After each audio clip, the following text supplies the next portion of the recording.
It is a very deep honor and privilege to be able to welcome Professor Stephen Walt to Chatham House. It is not your first time. You have been here many times. You have actually been here at many important and highly consequential times, saying deeply controversial and highly significant and relevant things. And I have to say that one thing I personally have appreciated about your scholarship and your public contributions over the years has been your willingness to engage and provoke in a way that's deeply grounded and very serious and rigorous thinking about international relations. Professor Stephen Walt is the Robert and Renee Belfer Professor of International Affairs at the Harvard Kennedy School. He's very well known to all students and professors of international relations for his deep scholarly work, beginning with the book that we all sort of cut our teeth on in international relations, The Origins of Alliances. You're clearly extremely well known these days for your contributions of a contributing and very regular contributor, a contributing editor to Foreign Policy magazine, most recently your piece on Europe in light of President Trump. You, in my first year as a professor at the School of Oriental and African Studies, so as University of London, you and John Mearsheimer boldly turned up and spoke about your book, The Israel Lobby and U.S. Foreign Policy, to an audience of, I believe, over 400 people in person, which was an extraordinary moment. And you've also written, I must mention the book, The Hell of Good Intentions, America's Foreign Policy Elite and the Decline of U.S. Primacy. You've been willing, Professor McCox, you must come and sit at the table. Oh, that's very fun. You sure? To the right of Professor Seniority. yes, exactly. And in writing that, you've been very willing to take on board your closest friends and colleagues over many decades, and amazingly remain very close to them. So we have you here to speak about a shock to the system, the global implications of the second Trump administration. I think we are all deeply familiar with the headline moments in this administration, and so I won't introduce them or review them, and I think we should use this very short and sharp hour to quickly turn over to you so that we can hear your thinking that draws again on decades of extraordinary experience studying U.S. foreign policy. All right. Well, thank you very much. After we're on the record. Okay. After that introduction, everyone is going to be disappointed. I appreciate that. It's a pleasure to be back at Chatham House. I'll say it's usually a bad sign when people like me, students of international security, have a lot to talk about and think about. That's usually not a good thing. We're experiencing what I've been calling a shock to the system, and the United States is largely responsible for this shock. When the world's most powerful country decides to veer in a completely different direction, it cannot help but have enormous effects around the world. I'm going to try to explain why the Trump administration is doing what it's doing, and then go on and talk about why it's not going to work out very well for the United States or for anybody else. And the place to start is actually what's happening at home in the United States. This is the most radical presidential administration in American history. Trump and his team believe that the existing domestic arrangements in the United States are terrible. That's one of his favorite words. And that they need to be fundamentally transformed, or they will lose the country. This is, again, a phrase that comes out of his speeches. We will lose the country if we don't make these changes. He tried to do some of these things in his first term, was largely thwarted by the system, but believes that his reelection has vindicated him, despite multiple felony convictions, et cetera, and he is not going to hold back this time around.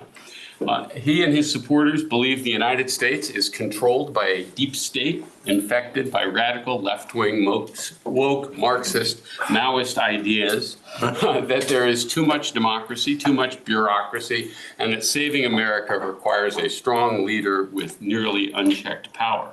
And to achieve that, they are so far following, I think, what you'd call the standard autocrats playbook, as places like Hungary, Russia, Poland, Turkey followed. If you read my colleague Steve Levitsky and Daniel Ziblatt's piece in the New York Times last week, they have raised the cost of opposing them substantially, high enough so that the United States really can no longer be considered an entirely free society.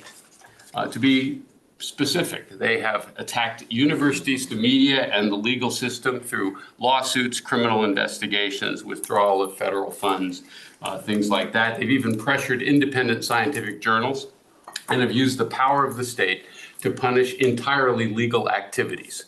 Like writing op-eds in a student newspaper or doing pro bono work if you're a law firm. They have justified these actions by talking about external and internal enemies, judges, criminal gangs, immigrants, Muslim college professors, whomever, and by declaring emergencies.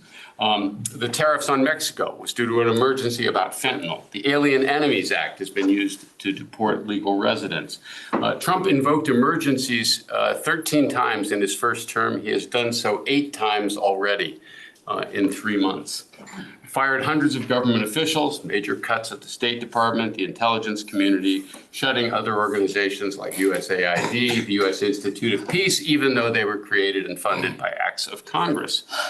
He has gone personally after opponents, including civil servants who he thinks opposed him during his first term. For example, launching a criminal investigation of Christopher Krebs, the cybersecurity official who certified that there was no interference in the 2020 election. And as we read in today's headlines, he's engaged in unprecedented acts of corruption, using the presidency to enrich his family. Most recently, a personal gift of a $400 million airplane from Qatar. Again, just imagine if Barack Obama had announced that he was going to get a plane from Qatar, what the reaction would have been. It also includes promoting crypto assets, Trump hotels. I believe he pressured Keir Starmer to hold the British Open at one of his golf courses as well. He has appointed incompetent loyalists and sycophants to key positions, demanded that they constantly sing his praises in cabinet meetings, fired the chairman of the Joint Chiefs of Staff, other civil senior military leaders, including also not a military leader, but including just recently the Librarian of Congress. It's interesting that almost all the people he's fired are either minorities or women. Surprise, surprise. And then finally has defied a number of court rulings so far. Last week, when asked if he had to uphold the Constitution, Trump said, "I don't know." Rolling Stone magazine called all 53 Republican senators' offices to ask for a reaction and got no response from any of them. And of course, he's defended all of these actions with the usual blizzard of lies and still has a loyal base of supporters. So if these actions aren't countered, and if Republican efforts to rig the next set of elections succeed, I think the United States will no longer be considered a functioning democracy. So that's what's happening at home. It's bracing. What are we doing abroad? I mean, most of you know all of this, but I want to step back a little bit from it. Trump, I think at this point it's clear, sees the world is divided into sort of 2 categories, strong and weak, winners and losers. It's a purely zero-sum, short-term view of the world. He's clearly much more comfortable and much more admiring of autocrats than liberal Democrats. He admires Putin, Xi, Kim Jong-un, Mohammed bin Salman, Benjamin Netanyahu, Orban, Erdogan. He doesn't like, didn't like Angela Merkel, didn't like Justin Trudeau, doesn't much like Keir Starmer, I suspect. Thinks the world should be run by strong men. By the way, they're all men who make deals with each other, don't have to worry about laws, norms, rules, legislators, public opinion, things like that. In fact, laws, norms, and rules are for suckers. Right? This is the Melian dialogue in living form. The strong do what they can. And most important, he believes the existing arrangements around the world are terrible for the United States, that lots of countries have been ripping us off for decades, and past American presidents have allowed this to happen. The best example of this is his fixation with trade deficits. He said last week that the United States is better off not trading with China or Canada because we were losing money trading with China and Canada, and now we aren't, so we're better off. This is like me saying I'm better off not buying any food because I run a deficit with my local supermarket. I'm now better off even if I'm starving to death as well. He does not understand, of course, that a deficit means the United States is getting goods and services from some other country and giving them pieces of paper, right, which I think is actually a pretty good trade. He claims now that there are hundreds of deals being negotiated. There's no evidence that this is happening in any realistic way. The trade deal in quotation marks, announced with the United Kingdom, I think was still bad for both countries, not as bad as what things were. They've now announced an interim deal with China, which again is still bad and only lasts for 90 days. They've agreed to reduce the tariffs from the astronomical level to merely the foolish level. This is a little bit like going in and raising the thermostat in a room to 45 degrees Celsius and then announcing it's a great achievement to lower it to 40. You're still going to be very uncomfortable at that temperature. He thinks America's allies rely too much on American protection, should do more to defend themselves. Here he's correct, but is destroying those alliances the best way to achieve that? He believes the United States or the European Union was created to, quote, screw the United States, said this at a press conference, and would like to see it break up because, of course, that would maximize American leverage. The United States could deal individually with all of the separate European countries. I think, in fact, it's pretty clear that the Trump administration would like to see the MAGA movement spread to Europe, and Vice President Vance's remarks at the Munich Security Conference, Secretary of State Rubio's tweet criticizing the German decision to investigate the AfD, all is evidence that they would like the European far right to succeed because they see those groups as aligned with their worldview. I recommend Celia Balin's ECFR paper, MAGA Goes Global, that was released, I think, in the last week or two, is quite good on this. And finally, he thinks you can split Russia off from China and reopen business with China. He seems to be figuring out, by the way, that may be trickier than he thinks. So, other specific actions. You all know this, announced a desire to annex Greenland, make Canada the 51st state. This is not just a loose comment, right? This is something I think he would like to find ways to accomplish. The vice president staged a visit to Greenland to indicate the interest. The Intelligence Committee has now been tasked to study the issue of how this would be brought about and look for people in Greenland who might support this idea. He has blamed Ukraine for the war, endorsed many of Russia's peace demands, and demanded Ukraine sign over rights to mineral resources as a price for further U.S. support. This is not a good look in the international politics. This kind of extortion. Gave Israel, I think, a green light to continue the assault on Gaza, resumed bombing the Houthis in Yemen for a while to no effect. It didn't work, so we've agreed to stop. And finally, they've reopened talks with Iran on its nuclear program.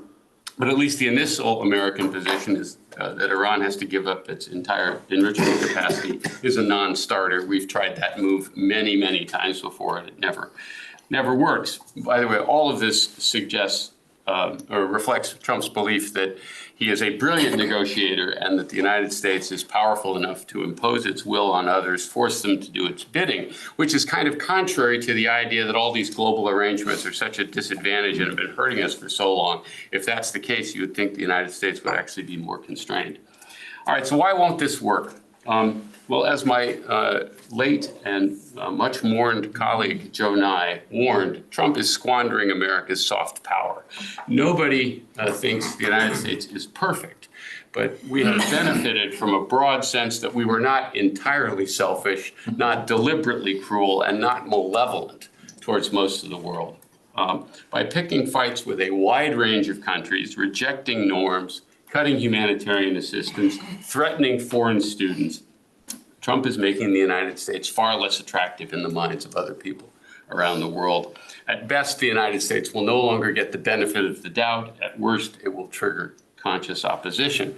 And I might add that this approach ignores the power of nationalism. The recent elections in both Canada and Australia show that people do not like being bullied, and that leaders who stand up to Trump actually can get rewarded in democracies.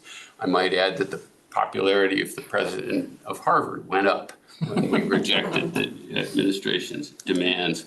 As just a side note here, what possible strategist would pick a pointless fight with Canada and Denmark, two of the most pro-American countries on the entire planet? But they've done that as well. So big problem number one is soft power is being squandered rapidly.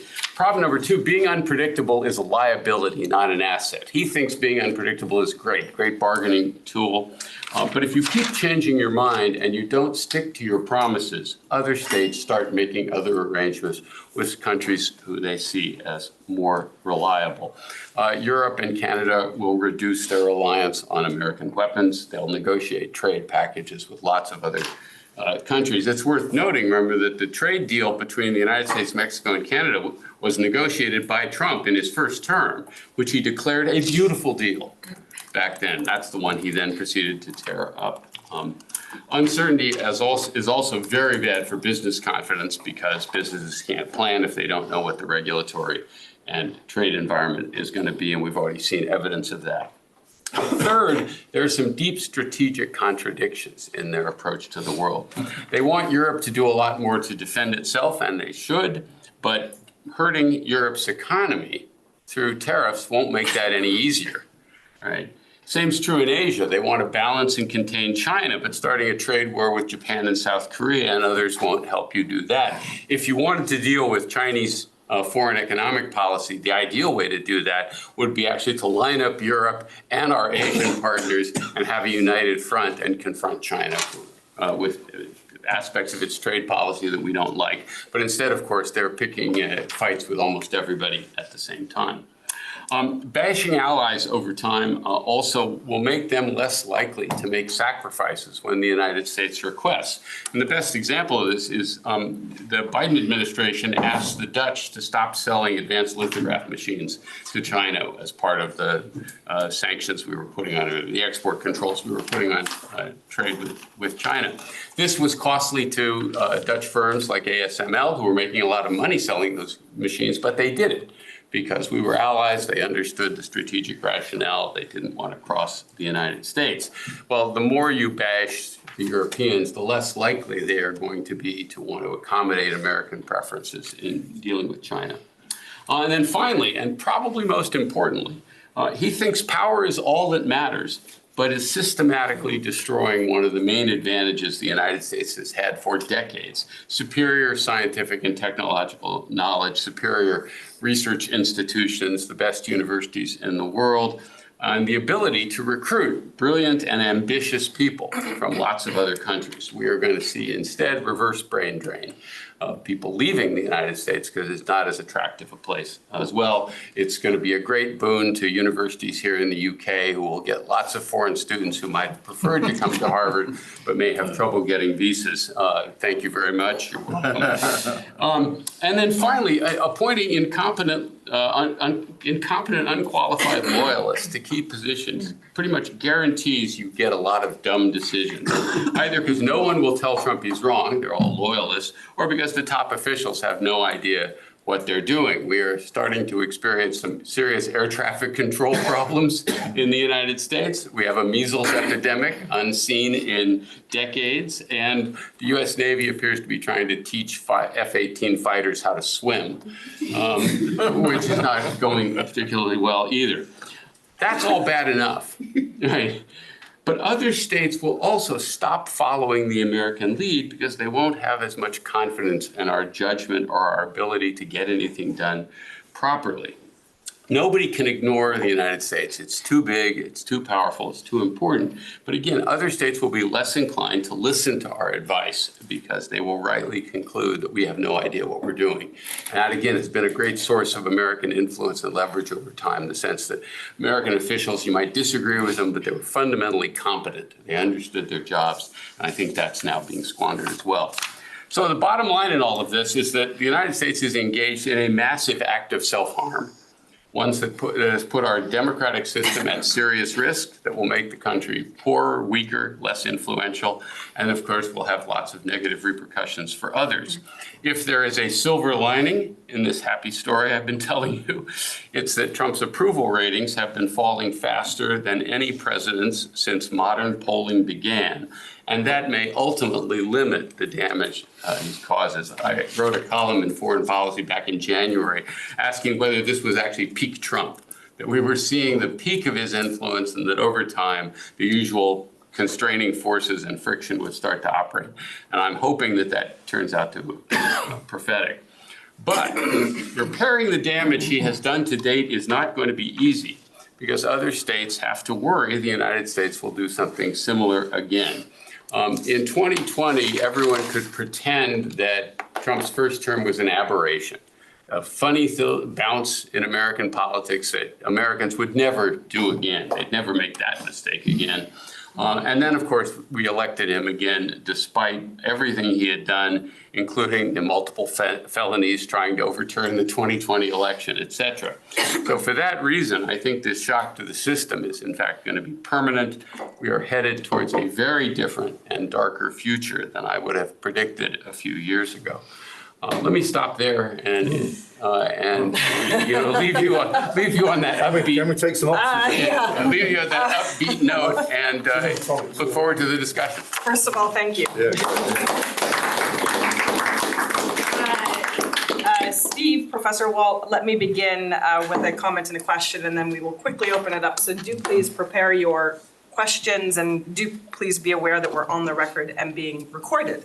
As a reminder, and I think it's an important intellectual reminder, Professor Walt does not approach this, correct me if I'm wrong, from the perspective of a scholar or policy analyst or public sphere intellectual who has been a proponent of America's ongoing commitment and extension of the liberal international order. And I actually think that that's, for those of you who may not have followed his work as closely as others, that's an incredibly important baseline from which to understand the nature of the critique. The critique is clearly coming from many who have been deep supporters of the liberal international order. This is not your starting point. And I think it's always important to understand the baseline of the individual who's giving this critique. So it's coming from multiple sides, certainly in this instance. I guess my question for you, and I know you've written about it recently, and you've obviously thought about this for decades in multiple forms, is about the UK and Europe. The UK, as you know, is trying to reset its relationship with the European Union. We know that there is a NATO summit coming soon. We understand that the current government's position is to try and keep the United States engaged in Europe, not least for the defense of Ukraine, but also to prepare for its exit. That is a set of goals that are in tension with each other. And I wonder in this context of deep uncertainty and self-destruction by the US that you have so wonderfully outlined, and for those of us who are deeply committed to the country, it's obviously very upsetting in a sort of existential way. And those of us who care about academia, ideas, universities, people, the domestic agenda is and its extraterritorial dimensions is not something that we take lightly, and I appreciate your willingness to speak so bluntly on the record about this.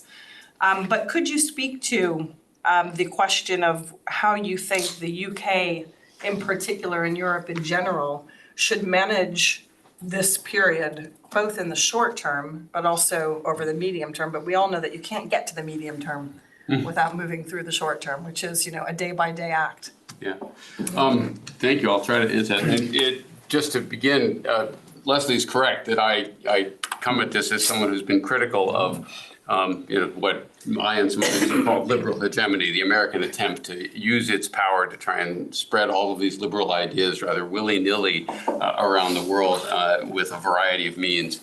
Not that I thought those ideas were bad. I actually like all those good liberal values, as I hope was clear in my talk. I just didn't think we were very good at spreading them around, and certainly not with military force.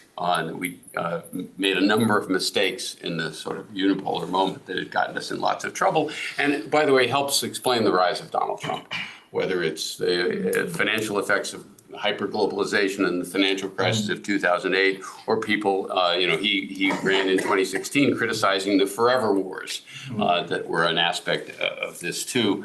But as I'd said in most of my writings, that the United States should stand for those values, and the best way to do that is by setting a good example in the United States. And of course, one of the things he is not doing is setting a good example for how to run a fair, equitable, reasonably just, reasonably efficient democracy. Quite the contrary. Also, people like me have been arguing for a long time that the United States should be doing much less in Europe and much more in Asia, not because we were mad at Europe, not because we wanted to punish Europe, but because our strategic interests were shifting for various reasons.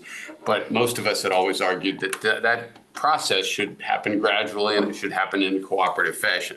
That the United States should actually be working with our European partners to facilitate their developing the military capabilities that they need to handle security affairs in Europe. This is not what the Trump administration is doing. They are not working cooperatively with Europe as well. So what should Europe do? I think the Europeans, have to hope for the best and plan for the worst. And the worst is that the United States is not going to be a significant participant in European security matters. That if European countries get into trouble involving, Russia or other external threats, the United States may offer, favorable words and support, but not a whole lot of active military effort. Now, I don't know what would happen if a crisis occurred tomorrow. But I think that has to be the assumption Europeans make, that this administration and the worldview that undergirds it is not consistent with a deep American commitment to preserving the security of Europe at any cost to the United States. I could be wrong about that. We have a NATO summit coming up. There may be agreements reached at that summit. There's no sign yet that they want to take the United States out of NATO. So all of that is possible. But I think when you see the pressure to push sort of far-right parties, the support given to people like Orban, who are fundamentally hostile to the EU, not to the EU's money, but to the European Union, that this is not an administration that is sympathetic to the European project, and certainly not sympathetic to the basic liberal values that undergird that project in very real ways. So if I were Europeans, I would be getting very busy figuring out, exactly how to defend Europe without an enormous amount of American help.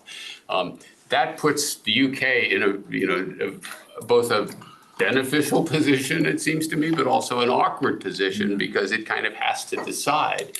But if I were the UK, and I don't usually like giving other countries advice, but if I were the UK, I would look at a globe and take a look at where I'm located, and then I would do everything I could to rebuild ties with Europe because that's closer, and we, the United States, are a very selfish country right now. I want to push you very quickly on that, and then I'm going to come to Mick. We'll go one at a time to start. Mick, Dana, Robert, and David. But, it is a critical question for the UK right now. And as you can see from watching what this government is doing, it's trying to balance both things, not simply to jump all in on Europe, not least because it couldn't for domestic political reasons and perhaps reasons of interest, but because it does have an interest in staying in a good place, whether it's on trade or security issues with the United States, and perceives rightly or wrongly that the European relationship is not one that this current U.S. administration wishes to see the UK, develop, perhaps. So would you really recommend? I recognize that as a matter of policy, you might not wish to, but as a scholar, perhaps, would you really recommend just sort of throwing caution to the wind and going all in for the UK with its relationship with Europe at this moment? Well, it's been a big question here at Chatham House for about 8 years. I'll 7 bet. years. I could be wrong about this, but a couple of things. One is that, this is the special relationship, quote unquote special relationship, is a long habit in British policy, right? And I think that's a habit that's hard to break. The idea that somehow we have a special tie to the cousins and going back to Churchill or forever. And I just think that we're heading into a world where that's likely to be different. There'll be some of that, certainly, but I think it's not likely. Certainly not with this group. This is a very unsentimental group. They're very nationalist, right? They don't think in the same internationalist terms, it seems to me, that others have. And their model, I've referred to it once as Neanderthal realism. It is very much a nation state out. Every nation state's out for itself. Trump in 2017, when he first spoke at the UN General Assembly in 2017, at one point in his talk, he looks out at the audience and he says, "I just want to tell everyone in the room here that I will always put America first, just as I know each of you will and should put your own country's interests first." Right? So when he comes to deal with Britain, right, or he sends his officials to deal with Britain, the idea is you get the better deal. You, not Britain, the United States is. And you're weaker than we are, so we get the better end of the deal. That's the way he thinks. It's very zero sum. So if the British are willing to do what the Americans tell them to do, then the relationship will be harmonious, but it won't be necessarily beneficial. Now, if I were European countries or other countries around, I would not be the first to pick the fight. I don't go out there spoiling for it. But if confronted with a set of unreasonable American demands, which is what you're going to get, appeasement is not going to work. Appeasement didn't work for Columbia University. Appeasement didn't work for the law firms that caved to Trump and then got a new set of demands subsequently. And I think that's the lesson people unfortunately have to draw. And that's painful and awkward, and I wished I were not presenting such a dark picture, but that's the one I see. I do not know enough to know what Nigel Farage would do if he has disagreed with Trump on some issues, interestingly enough, but is much more sympathetic in terms of worldview, it seems to me, to the MAGA point of view. And again, I think this will get into now power politics. I think if the perfect world from Trump's point of view would be a world where Europe is led by nationalist, MAGA-related type politicians. So Le Pen in France would be great. Obviously, keep Orban in Hungary, the AfD in Germany, Farage in Britain. This is fatal, of course, to the European Union, and then the United States can deal individually with each of those countries, right? And it's much larger, and as long as they're not unified, we have the leverage on each of them, and they'll all compete with each other for America's favor. This is a perfect world from a Trumpian point of view. Now, the problem is what that then does to Europe as a whole, what that does to the European project. But I think that that's what Europe has to think about, and how Britain thinks about that issue. I'm not entirely sure how you should think about this, but I don't think you should count on a special relationship affording you a great deal of influence, or certainly not influence over American policy, or the direction of American foreign policy, or even counting on the United States to defend British interests, right, if they're not our interests as well. Thank you for your honesty. Professor Cox. Yeah, thanks, Steve. Good to see you again. Yeah. And if you're looking for a new job over here, I'm sure the LSE will be prepared to provide you with one. I can't guarantee that, of course, because I'm no longer a full-time faculty member. Two quick questions. One, could any of us predicted this? And secondly, you and I are theorists, and I know you and John have written some great books together, much of which I agree with, some of which I disagree with. But what theory of IR explains all this? Can any theory of IR explain? I mean, we are, after all, in the end, scholars who try to work out the causes of things, the deeper reasons. But is there any theory we've got? Because judging from your brilliant presentation, then, as always, I'm kind of sitting there saying, duh, this is against the US national interest, however you define it.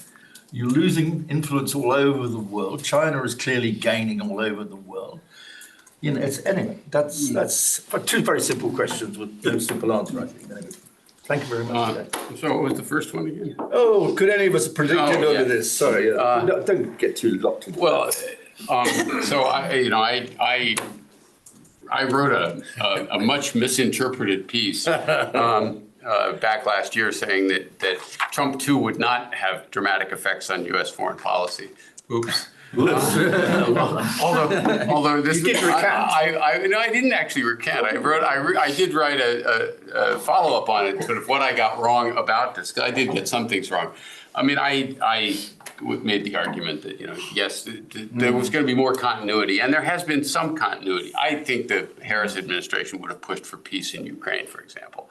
I don't think they would have done it in the same way, but they would have tried to get the war. And there was a growing consensus in Washington that, the Ukrainians were not going to win this in a military sense, and therefore finding a solution was necessary. And I had a number of arguments there, but I clearly underestimated this speed and the degree to which the Trump people would try and disrupt things. And nothing he's doing is inconsistent with what he talked about in 2016 and tried to do at various times. But he had 4 years to figure out how to do this more effectively. All right, to get around, manipulate, use the system of government. He really believes that the deep state thwarted him, and to some degree the bureaucracy did impede him in a variety of ways. And they had a plan for how to deal with that this time, which we've all been watching with various degrees of horror. I think, could this have been predicted? Yes, in the sense that the direction they're going is not surprising at all. The speed, the cruelty, the scope, and the thus far, although I think it's changing, the somewhat supine response of members of Congress, I think has been surprising to many of us. Of course, it also surprised the stock market. It surprised the business community. This is one of the reasons his approval ratings has fallen is people started looking at their retirement accounts. People started looking at their stock portfolios and businesses. I mentioned, that all of this back and forth, the tariffs are 100%, no, they're 40%, no, they're 130%. No, I think I'll remove them entirely. This makes it impossible for businesses with international dealings to do any kind of planning. And that's one of the reasons business confidence has plummeted in the United States. And that appears to have gotten Trump's attention. Also the fact that the bond market started to wobble. And you all know that James Carville, Clinton's advisor, famously said that if he were reincarnated, he wanted to be reincarnated as the bond market because it was the most powerful force in the world. And I think that actually got Trump's attention. He said in an interview, well, the market's getting a little yippy. Right. So it's not that he doesn't respond to external evidence, and that gets me to the question of explanation. This is people who believe in first image explanations, that individuals really do matter, are going to dine out on this forever, and they should. Nobody thinks that individuals don't matter. Thatcher mattered, Reagan, Napoleon certainly mattered as well, and you could multiply examples like that. And Trump is in that category. This is an individual who, even if you think that there are other people giving him the ideas, etc., the combination of charisma and willingness to defy almost all existing norms is really kind of unprecedented, and his ability to somehow get away with it. Right. Again, people get tired of doing this, but imagine if Biden had done this. Imagine if Qatar had announced they were giving a plane to Hunter Biden. This would have been a scandal for weeks, and we're going to shrug it off. Oh yeah, gee, whatever. Now, so this is we have explanations. Unfortunately, we don't have good theories at the first image level about individuals. We do know they matter, but of course, exactly how they matter is not easy to specify. Nonetheless, Trump does not defy all the laws of international politics, in my view. And implicit in a lot of what I was saying is, look, you can do crazy things if you're a country. They do it all the time. What a realist would tell you is when you do a lot of crazy things, you pay a price for it. You suffer in the long run. If you say you want to make Canada the 51st state, you give the Liberal Party in Canada the greatest reward it has ever received, right? From 20 points down in the polls to winning, right? When you declare you want to annex Greenland, you suddenly get attention everywhere. Like, what are they doing? Are they tearing up all of these norms against conquest, et cetera? I think you are going to see something I used to say was unlikely, which was genuine balancing against the United States. It was a remarkable feat in the unipolar era to be as powerful as the United States was and to generate some balancing behavior, no question, but not nearly as much as you might have expected. And it will take modest forms at first, but that will intensify. Portugal saying, we're not going to buy F-35s because we can't count on the United States to support them, to sell us the spare parts in the future, because we don't know what America's intentions are. They're not a reliable ally anymore. Other countries that have been dependent on American security assistance of various kinds saying, we can't rely on this. This will be a huge boon to European defense industries. Even if the weapons are not quite as good, and some of them are very good, but not quite as good, other countries would prefer to work with people who are more predictable, less vindictive, less reliable. And then finally, and you alluded to this, and I'll stop, this is an enormous opportunity for China. And they're already trying to exploit it with some difficulty. But they want to present themselves as, first of all, we believe in a stable and predictable world order. These other folks don't. We believe in helping the rest of the world develop economically. All right, they just shut USAID. We believe in global public health. The United States just left the World Health Organization.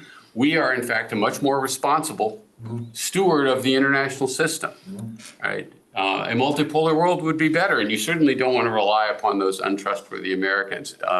This must be a really easy time to be a Chinese foreign policy, talking points person. Writing the memos is incredibly easy.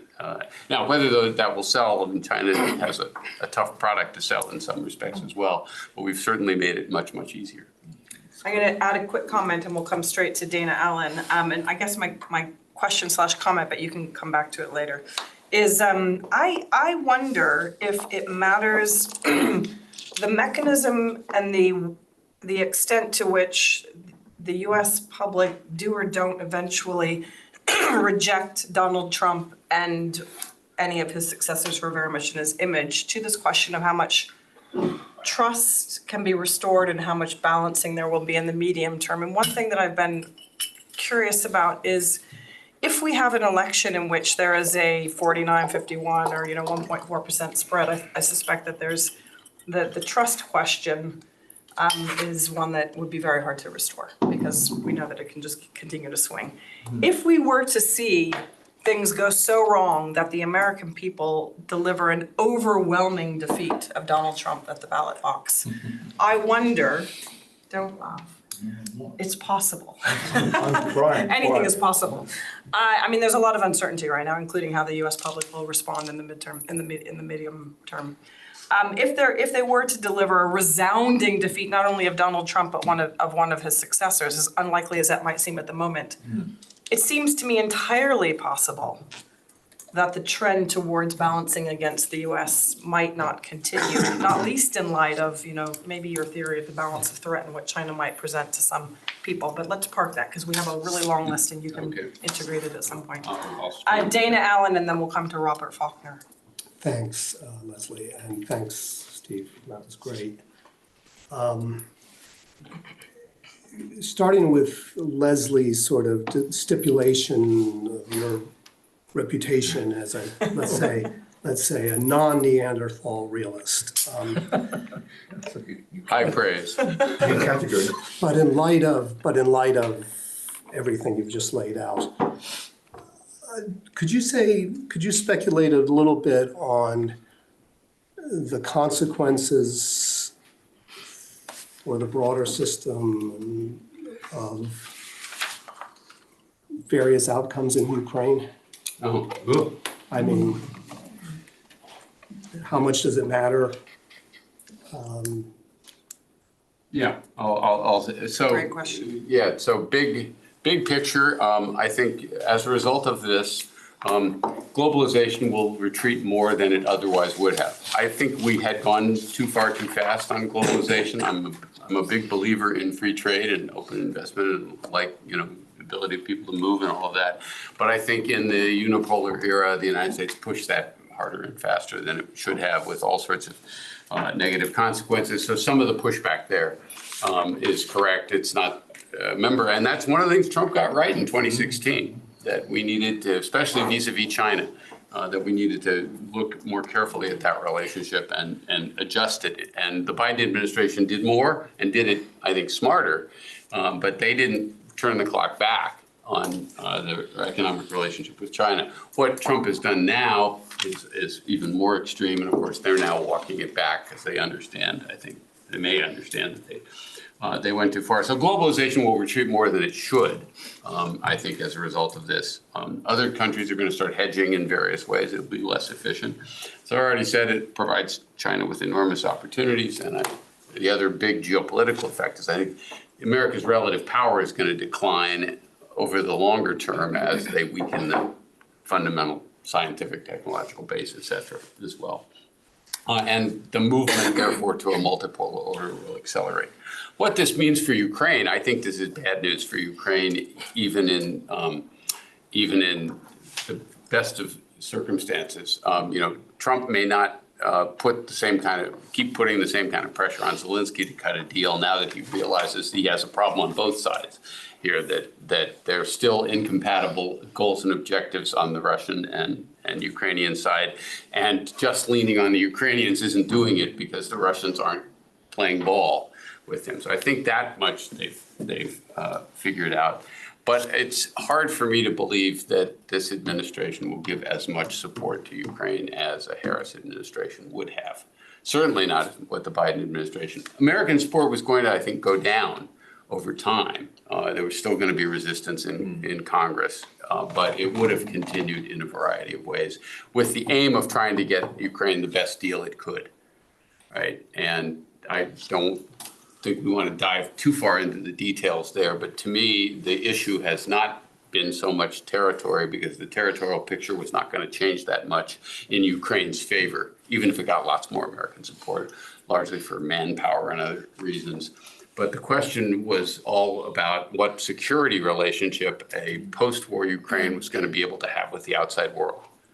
Right? What were the terms? And you had to acknowledge that I think you had to take NATO membership off the table. But does that mean that Ukraine can't buy weapons from NATO countries or get military training from the companies and people who make those weapons? Right? So negotiating what the terms, and I should add that zero, disarmed, fundamentally neutral, you can't deal with the outside world for security assistance. Ukraine was not going to be acceptable. Ukraine and shouldn't have been. But a Ukraine fully integrated into NATO, or even a Ukraine that's a de facto member with lots and lots of extensive security assistance, sort of the way it was in 2021, 22, before the war began, that wasn't going to be acceptable. So the Russians and the war would just continue. Where you end up on that spectrum, right, is I think where the negotiations were going to have to focus, and that was going to be the biggest sticking point. And I think the American position and the European position would have been to support Ukraine as much to get the best possible deal there.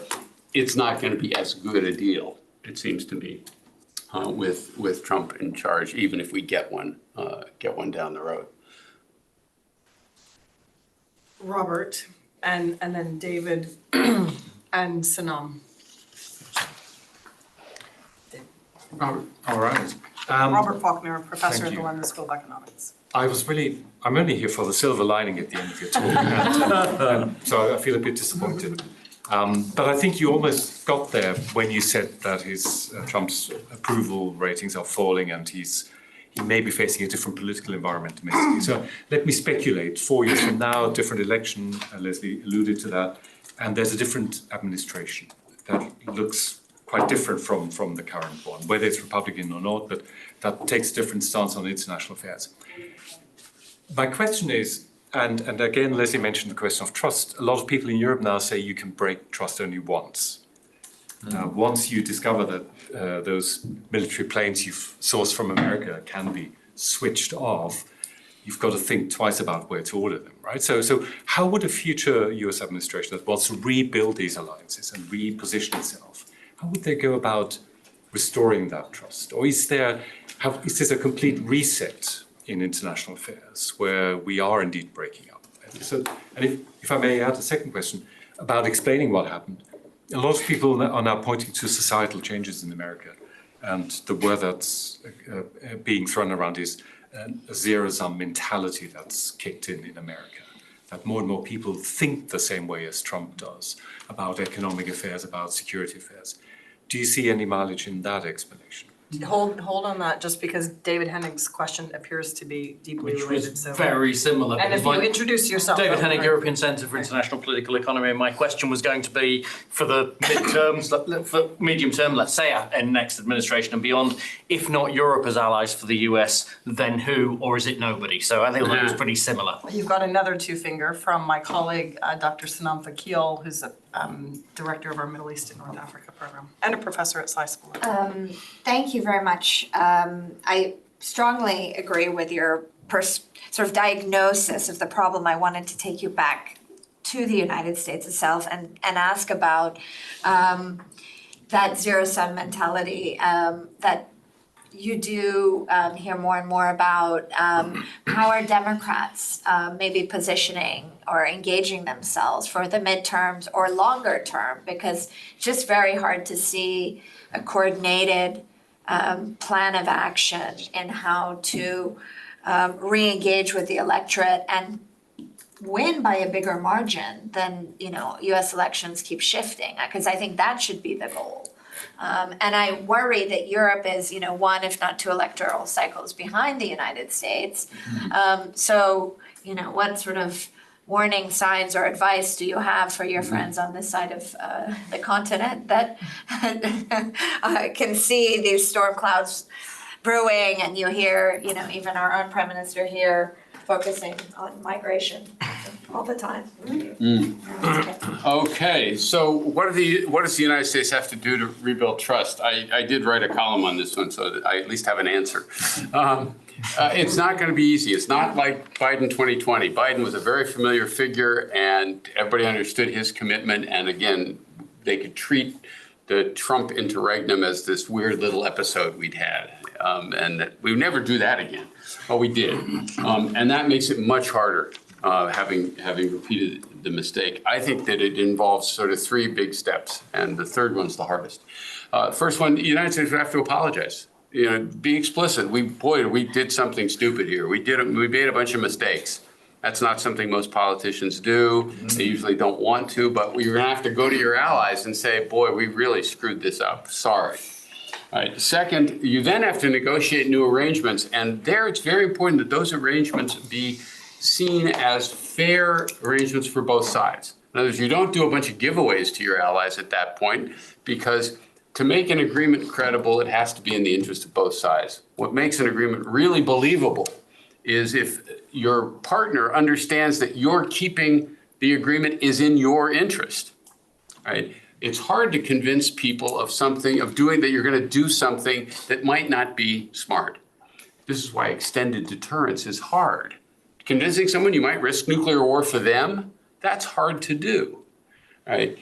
So a future administration would want to say negotiate new trade deals, but they would have to be trade deals that our partners understand the United States. It's good for our partners, but we would want to keep them, and other arrangements like that. And then finally, you have to, and this gets to your point, you have to have visibly eradicated Trumpism.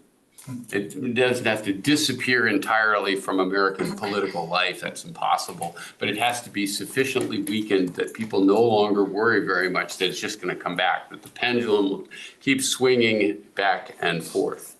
And this is not something the United States has been particularly good at doing, right? The people who led us into Vietnam and kept us there for a decade remained respected members of the American political elite for the rest of their careers.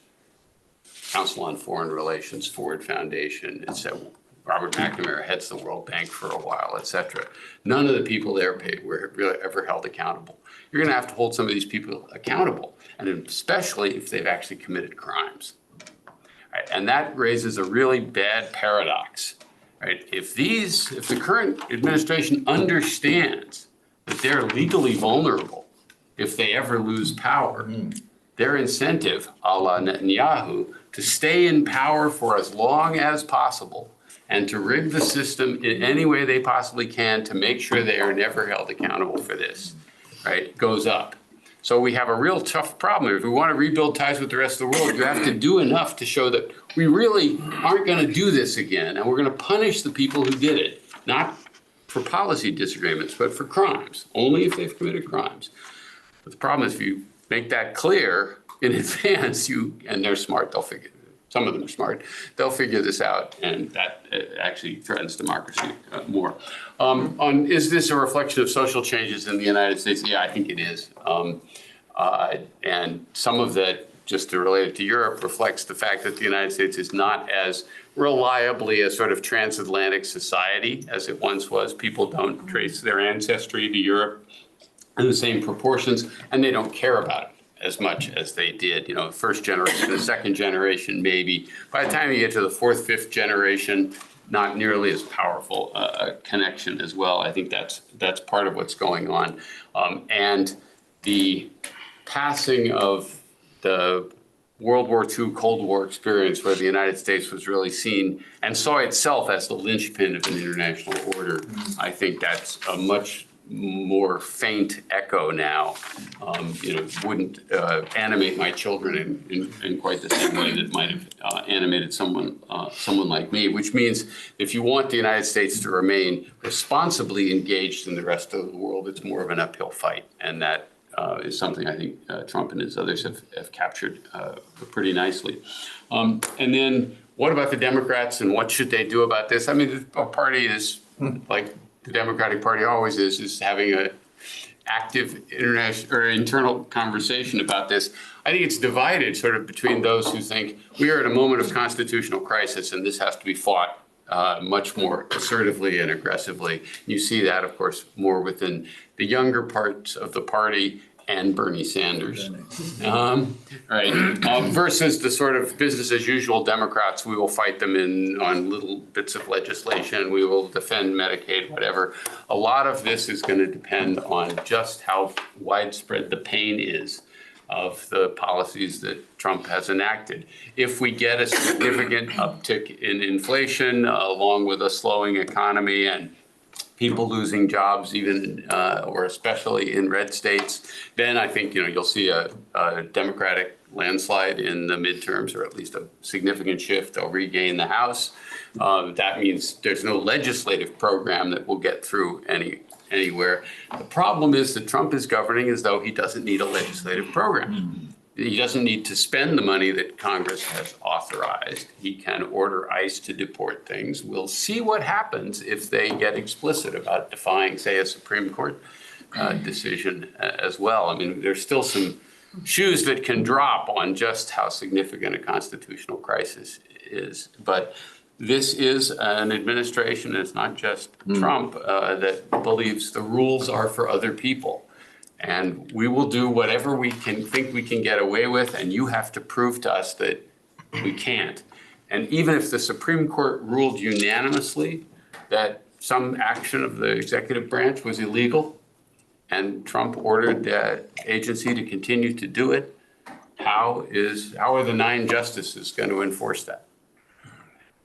Here's another interesting question. Suppose the House shifted, there was enough of a shift in politics that Trump did something and he got impeached, really got impeached this time. Who goes to the White House to remove him? Who drives the vans up to take the goods out as well? If the FBI won't do it, if the Secret Service won't do it, if the Department of Justice won't enforce that law, if the military won't actually act, right? I have respect for the Supreme Court, but it's 9 people and they don't have the capability. You all know the famous line of, I think it was Andrew Jackson, when a Supreme Court ruling went against Andrew Jackson back in the 1820s or whatever, his response was, Chief Justice Marshall has ruled, now let him enforce it. And that's I think, we really have a Rubicon moment there. Are you okay if we go a few minutes over? Yeah, Because sure. we do have a long list. I won't go too far over, but just a quick comment. I'll try to be brief. The U.S. wouldn't be the first democracy not to hold former leaders accountable, but still to proceed to have decent relationships. So it could be potentially more the exception than the rule. So it sort of raises, Barack Obama decided not to really pursue accountability for the whole torture question in the aftermath of the global war on torture, on terror. Nice phrase. Even in our own country, it is interesting though, because it does feel like for the trust question that the accountability is more important this time, but analytically and just empirically, it hasn't always happened, as you well know, and states have frequently gone on to have good relationships. And second comment, your comment about interest being critical to anybody believing that the US would commit. There is, the liberal argument is that there's a difference between America acting singularly to secure its interests in the short term versus recognizing that there's something beneficial in thinking about a medium-term understanding of interests, which gives more away in the short term and accepts that that's to its benefit. I mean, that was the whole promise of our leadership, according to the liberal international relations theorists in the post-war period. We have multiple questions. We won't get to all of them, I'm deeply sorry. But I will first turn to Quentin, and then to yourself, and then read one out from online, if that's okay. And then we have a couple of others, and then we'll bring it to a close. Thanks, Leslie, very much. I'm interested by the differential attitude towards the institutions of Europe, i.e. NATO and the European Union. And the fact that the Trump administration's attitude to the European Union seems to be particularly vicious and particularly hating it, as something that seems to be bringing Trump closer to Vladimir Putin, that we both hate the European Union, rather differently to what the attitude is towards NATO, where you also seems to be relatively sanguine about NATO. If the Europeans fess up and spend a bit more on defence, perhaps that will reassure it. But actually, isn't this attack on multilateralism as such, which the European Union represents so much, actually what is really dangerous in the long term? And please, if you introduce yourself. David Butler, I'm Associate Fellow on the Middle East. I was wanting to ask a question about the concept of playing Trump and how that, in a sense, is kind of happening before our eyes, possibly in the Middle East with the Gulf leaders. So you mentioned the plane, blandishments, flattery, favors for the Trump family, crypto investments in Abu Dhabi, which is going to help Barron start his career, and the Saudi talk of all the investment and so on in the US.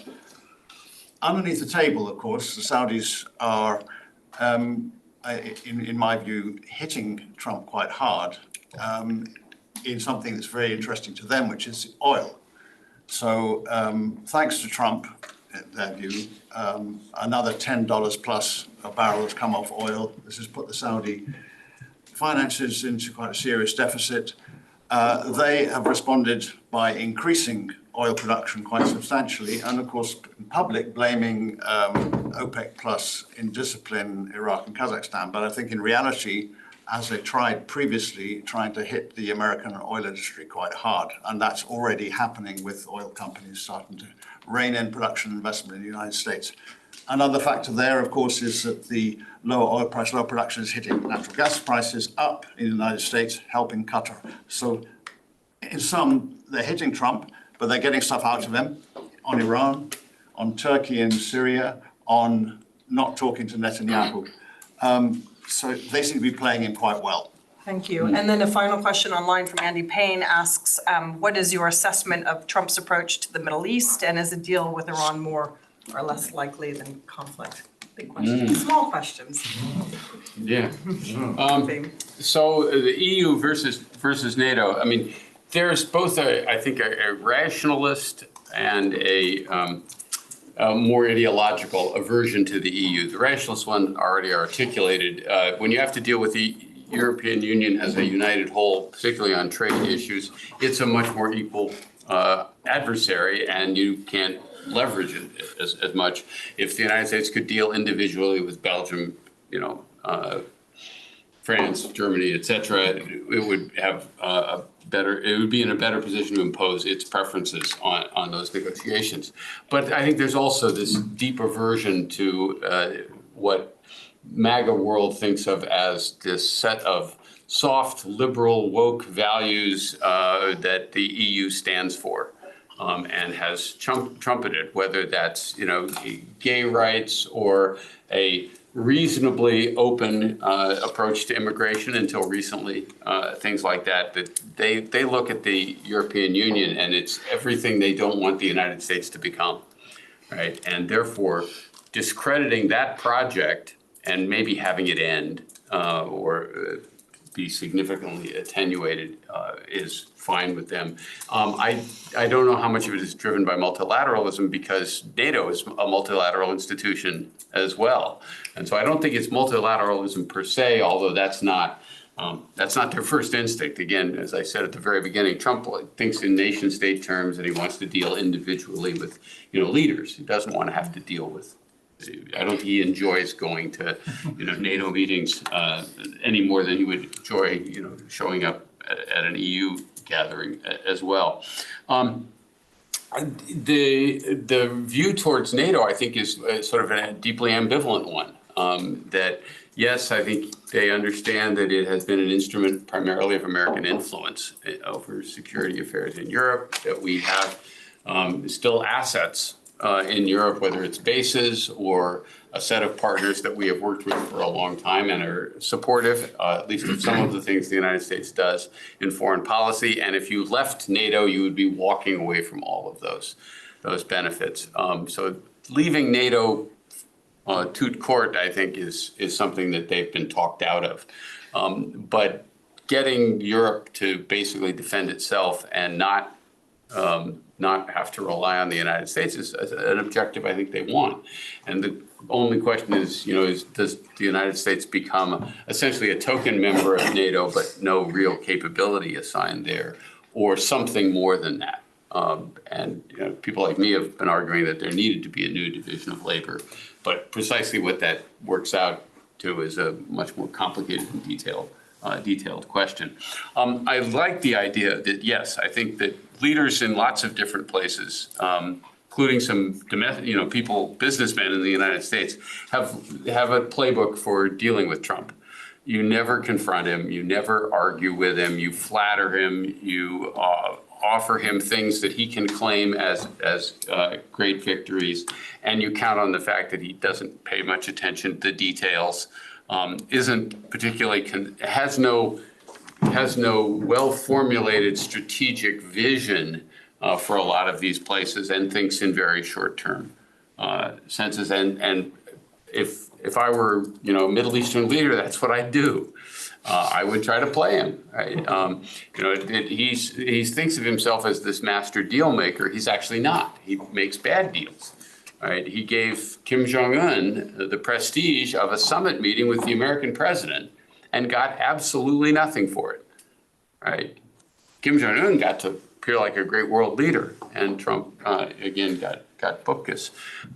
So I don't blame the Gutteries for doing what they're doing. And I blame us for letting it happen, for getting taken. And the fact that this has undermined a number of American interests because of the way he's doing business, just sort of speaks to my larger concerns with what's happening. What's going to happen in the Middle East? This is the online question from Andy. So I'll just focus on the Iran business. The good news is Trump is not a warmonger. He doesn't seem to like military force unless it's, the discreet use of American air power where we don't lose any planes and bomb helpless people. He doesn't like wars. He appears to have talked Netanyahu down from this idea of a military attack on Iran to go after the nuclear program, something that Netanyahu has pushed for decades, right, and has been trying to drag the United States into. I think Trump rightly put the kibosh on that. And they have reopened negotiations over Iran's nuclear program because Trump, of course, would desperately love to get a Nobel Peace Prize. If Barack Obama can get one, why can't I? I mean, he literally, I think, thinks in those terms. And, he's not going to get one for Middle East peace, given Gaza. He's not going to get one for Ukraine. Right, given handling of Ukraine. So now maybe a deal on Iran is the way to get it. The problem is the only deal that he's likely to be able to get from Iran is something that's going to look an awful lot like the deal that he tore up back in 2018 or whatever. The Iranians are not going to agree to eliminate their entire enrichment capacity. They're not going to agree to something like the Libya agreement, where the United States came in and dismantled Libya's WMD program. They're not going to go along with that. So we'll end up with something that might curtail their enrichment capacity, but leaves them in control of the whole fuel cycle, leaves them relatively close to getting an actual weapon if they ever want one. And somehow this will be hailed as a great Trumpian achievement, but it merely I believe it will leave Iran closer to a nuclear capability than it was or would have been had he not torn up the original deal. And that, I think that if that happens, it will avert a war. If it doesn't, if a deal is not reached, then I think the chances of an actual military conflict go way up. And the Iranians will be blamed for being intransigent and aggressive, and the Israelis and the lobby in the United States will push to do something about it, and you might see Trump actually go along with something like that. I don't, at that point, we're now back to the role of individuals and individual calculations. It is the one saving grace in Trump's handling of foreign policy. He is not trigger happy for the most part, and there's something to be said for that, because we have had some presidents for whom that was not true. We're going to take one final round. If you keep your questions really focused, that would be great. So 1, 2, 3, if that's okay, maybe 4. Please. Thank you, Doctor, and thank you, Professor, for your comments on these situations. So my question is twofold. I'll try and keep it as brief as I can. Circling back to the America First transactionalism that you were speaking of earlier, do you think that this is echoing earlier eras of Western realpolitik, sort of repackaged for the Twitter age or the social media age or the X age, as it's now been renamed, or is it a novel rupture? And if it is the latter, so a novel rupture, is this a sign of the times we're living in, or really a unique phenomenon? People like Chris Hedges have argued that the sort of corporate coup d'etat and attack on American democracy began long before Trump, and that he is simply snuffing out what remains, as he wrote in his recent piece, Trumpland. And I was wondering to what extent you agree with this reading, that January 2025 isn't so much of a watershed moment, but really the pinnacle of decades of privatization, financial deregulation, dark money, the hollowing out of public institutions, and as you mentioned, the forever wars. It's a great point. I'm going to stop there. That is a wonderfully put question. Thank you so much, please. Thank you for coming. My question's actually been answered. So I'm happy. Okay. Yeah. Thank you for putting your hand up, though. Please. I have a question about I'm a PhD researcher on money laundering with focus on Russia, China, and Iran. And I'm very sad that Professor Leslie is going to leave Chatham House. I'm never leaving. I'm always a member. I'll always be here. We're vetoing you going. Yeah. So I'd like to raise a concern. Mr. Trump has stated that he knows some oligarchs and he considers them as good people, and he's going to help them to get American citizenship. So how might this impact the security services of the United States in future? Because most of these oligarchs are involved in money laundering and espionage with the Russian intelligences. Thank you. Thank you. And a final question. Thanks. I'm Tom Malcolm. I'm a senior researcher at the Coalition for Global Prosperity. I kind of want to just circle back to what you were saying about USAID earlier. Obviously, it's been dismantled. It looks like it's going to be rolled into the State Department over the next weeks and months. Over the next 4 years and even beyond Trump, what do you think the priorities for American development assistance will be? Will it be tailored almost entirely to tackling Chinese influence or democracy promotion, perhaps, in the longer term? As well, what do you think the mechanisms are for aid in the future from the US? And potentially as well, how will the US actually work with allies on aid? You've seen minilateralism in defense like AUKUS and the Quad. Is there a role for minilaterals in the development space as well? Thank you. You can see you've had a tremendous number of questions. And I'm very sorry not to be able to take any more. We've already sort of gone over. So my answer to is this really reflecting a long-term trend in American society? I mean, there are elements of contingency here. I think if we had not done the Iraq War, if we'd not had the financial crisis, we might be in a very different space. But there has been, going back at least to the 1960s, a interest from the American right in trying to consolidate executive power. It goes back to the formation of the Federalist Society to work through the legal system. It goes back to people like Dick Cheney, whose experience when he was chief of staff in the White House was that the Congress kept getting in our way and things we wanted to do. He had also been in Congress. And so this idea of strengthening executive power, sometimes referred to as the theory of the unitary executive based on a particular reading of the Constitution, has been around for a while. And I think we are now seeing the culmination of some of that. The best symptom would be the Supreme Court's decision, I forget the name of the case, which ruled that most things a president did while in office could not be judged as criminal acts. He was immune from prosecution for acts performed in good faith, but it broadened the degree of protection. And of course, Trump is, I think, exploiting that as well. So yes, I think there is certainly a long-term trend, but getting back to Mick's comment, that trend wouldn't be a problem if you had a different person in the White House. All presidents like having more power, but this one likes it more than most. I think that's a way to put it. I wish I knew more about the whole phenomenon of money laundering, because I'd be able to give you a better question, a better answer to your question. I have always been skeptical of the people who think that Trump is in hock to Russian oligarchs because they lent him money back in the day. I don't see any evidence that his views have changed as a result of that association. His views on the United States go way back, and they're not all that different today than they were when he first started taking out full-page ads in New York newspapers, complaining about different things presidents were doing, I think starting around the Carter administration. What I think that you will see is there's not going to be that much interest in pursuing money laundering from the federal government. They're not going to want to investigate it, explore it. They're increasingly sympathetic to crypto, which is a great vehicle for doing stuff like that. So the idea that the United States is going to be policing this in an energetic way, I think is probably not going to happen.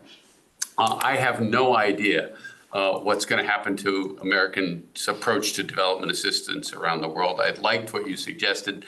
There'll be people arguing that we have to do various things to counter Chinese influence building. But on the other hand, in some tellings, they appear to be writing off most of the continent of Africa in terms of closing facilities and things like that. Also, we're only, 3.5, 4 months in? Hard to believe. I think there's been far more attention paid to how do we take these things apart than has been paid to what are we going to put in their place? What's going to be our approach? There will be people left who will try to keep the United States engaged in some of these activities, but they haven't, I don't know who they are yet, and they haven't articulated a model.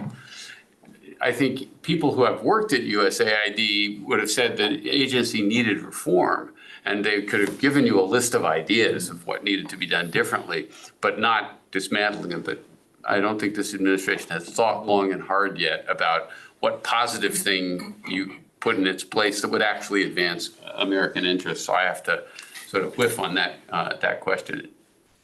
Sorry. So that has been a wonderful, not in a positively good and we feel good about the world sense, but a wonderful tour de force of our understanding of your thinking on Donald Trump, on the US, on a number of international issues. It comes at a moment when I think we deeply need to hear from you and people like you. We obviously read your work.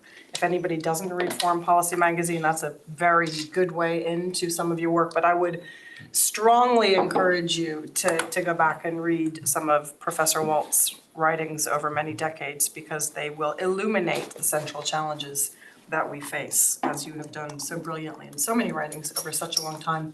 It has really been a privilege to have you here at Chatham House. I hope that you come back. I look forward to being in the membership seats. I shall dial in or turn up in person. I hope they let me back in the country there will tomorrow. always be an invitation. There are many people. There were many people here who will wish to chair and moderate you also at SOAS, LSE, and we can see across the UK. So thanks for making us a regular stop. My pleasure. Thanks for the conversation.